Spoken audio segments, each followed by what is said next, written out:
So let's rewind the clock back to August of 2025. And for the first time ever, the Dodge Durango RT will be available with the 392.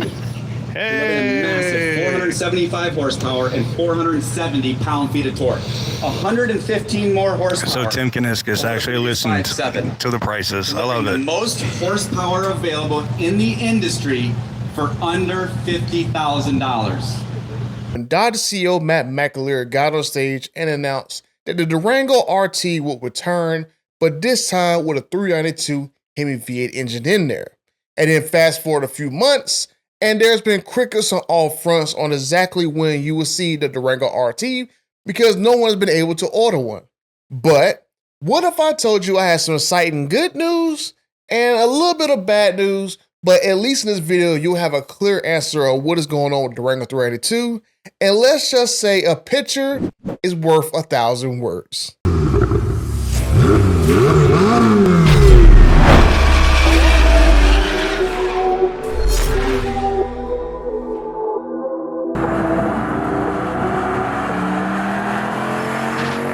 Okay, I'm over 55,000 friends, and those of you who have not subscribed yet, what are you waiting on? Help a butter out by getting me to 100,000 subscribers, and I can't get there unless you hit the subscribe button.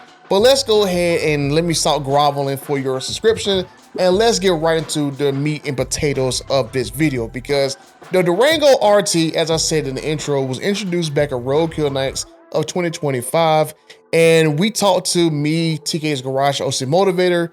We talked to Tim Kaniskis, and we all was under the same impression that the Durango RT was going to be a very good seller for Dodge. It's going to be right there at that sweet spot of performance and affordability. You're going to sell the hell out of the 392 Durangos, though. I think that's going to be it's a sweet spot, isn't it? It's so great. Absolutely. I'm talking my wife into getting rid of the Defender. Oh, nice. I want her to have that. That's a big win that's right there. Right in the middle, man. It's perfect. That was like the one thing I saw everyone was excited about, the 392 coming back at that price. 392 Durango, that price, like, yep.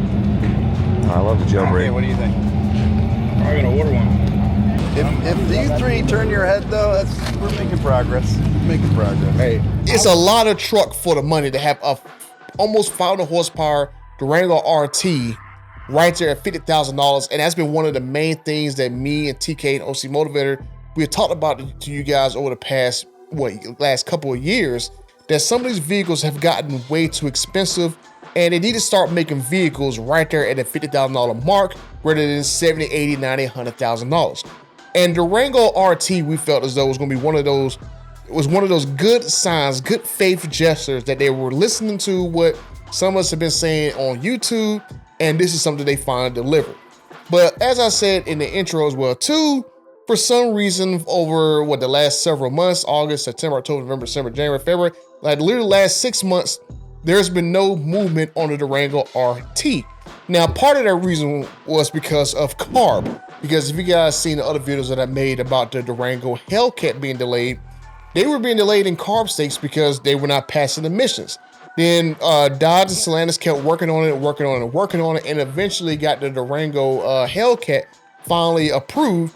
And so I figured that under the same umbrella of issues with the Durango Hellcat, the 392 is probably having the exact same problems, because when there was been information being passed along to dealers that the Durango Hellcat was going to eventually be available in all 50 states, there was like really no talk, no inclination, no graphics, anything like that of what is going on with the 392 Durango. I did talk to dealers, and I posted this video, I think around November, December, where they were saying that Stellantis had told them that ordering should be able to open up around the January, February timeframe, pretty much Q1 of 2026. But there's still plenty of time to get a couple units out before they switch over to another model year and stuff.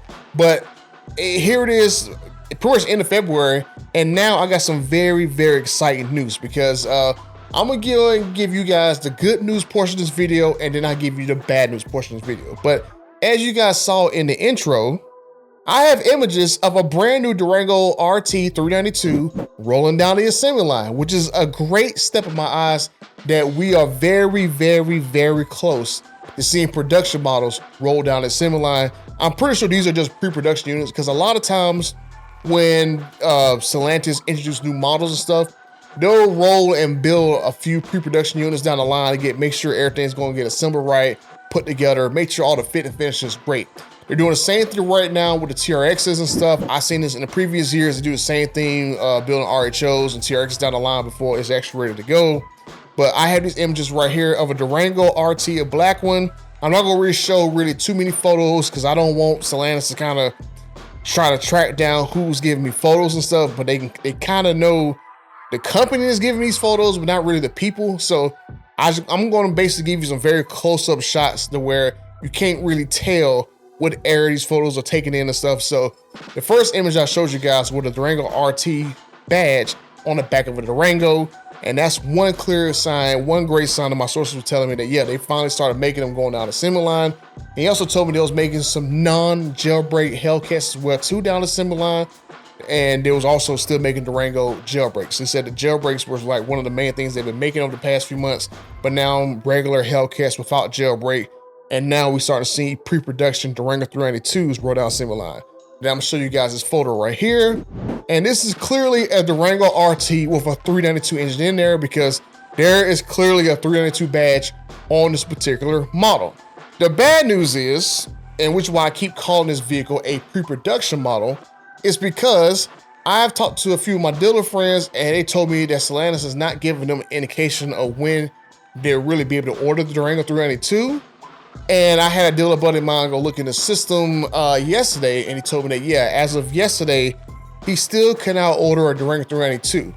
But these images that I got from the assembly plant just gives me very good hope that we're probably maybe a month or a couple months away from actually releasing the 392 Durango, and hopefully still at that $50,000 price that was promised at Road Connects in 2025.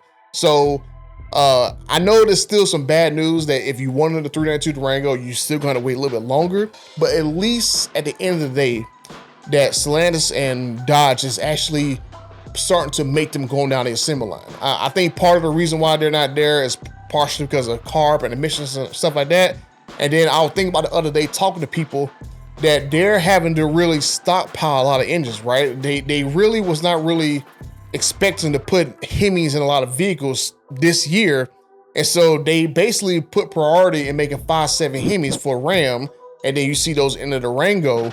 And so it's like, if they're gonna put Hellcats and 392s in there, that's a lot of engines to shove in the same production lines that basically made only Hemis.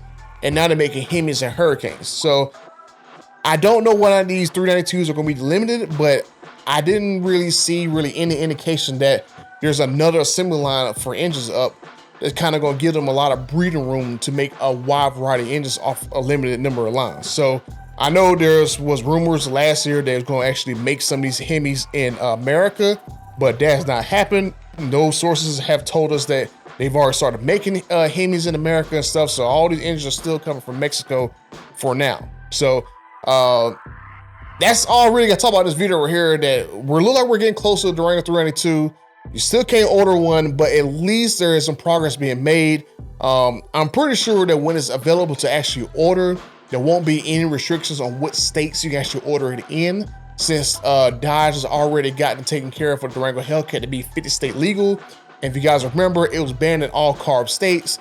And then little by little, every couple months, a few states allowed it, and then bam, a graphic that I showed you guys in December was that the Durango Hellcat will be available in all 50 states. So hopefully when the Durango 392 comes about, you won't have any CARB restrictions and stuff. You should be able to order it, and hopefully it still be that $50,000 base price that, I mean, even Tim, when this is that's like really like a sweet spot. I was hoping that when they start putting 392 back in the vehicles, that 50K would be like that mark right there, or where you can jump to 392s, right? I would love to see the Durango RT 392, and then right there beside it, I would love to see a Charger 392 right there at 50 grand. I think if Dodge can make a 392 Charger at $50,000, I think that would be like an instant boost to sales. No one's really buying the 6-pack scat packs like that and stuff, because everyone's really waiting on the Hemis. Everybody wants Hemis and stuff. So I think Dodge has to put at least a 392. I really wish they would put a 5.7 in there. Everybody keeps saying that I'm gonna put a 5.7 in there, but I really wish they would do a 5.7 and stuff, because I think that sales with the Chargers not really gonna pick up unless they put 5.7s, 392s, and Hellcats into there. But I'll talk about that in another video and stuff. But hopefully we'll see 392s in a lot of vehicles. I was hoping that we would already had the RT by now. In the future, we'll see a Charger 392. I do gotta make a video. I'm probably gonna make this video either next or whatever. That there is more movement of Durango, not Durango, but the 392 Hemi being on Ram 1500s and stuff. I had a very interesting conversation with somebody a couple weeks ago about this, but I haven't had a chance to make a video about it. But I'll probably make that video next. So if you was interested in the 392 and the Ram 1500, make sure you stay tuned for that video right there. But that's all I can talk about this video right here. Are you guys excited? The Durango 392 is about to be available, hopefully sometime in the very near future. That they're already making pre-production units going down the assembly line, or are you still kind of bummed that you still can't order one? And do you guys hope that you can still get one at $50,000? But let me know what you guys think down in the comment section down below. And until the next time, I'm out.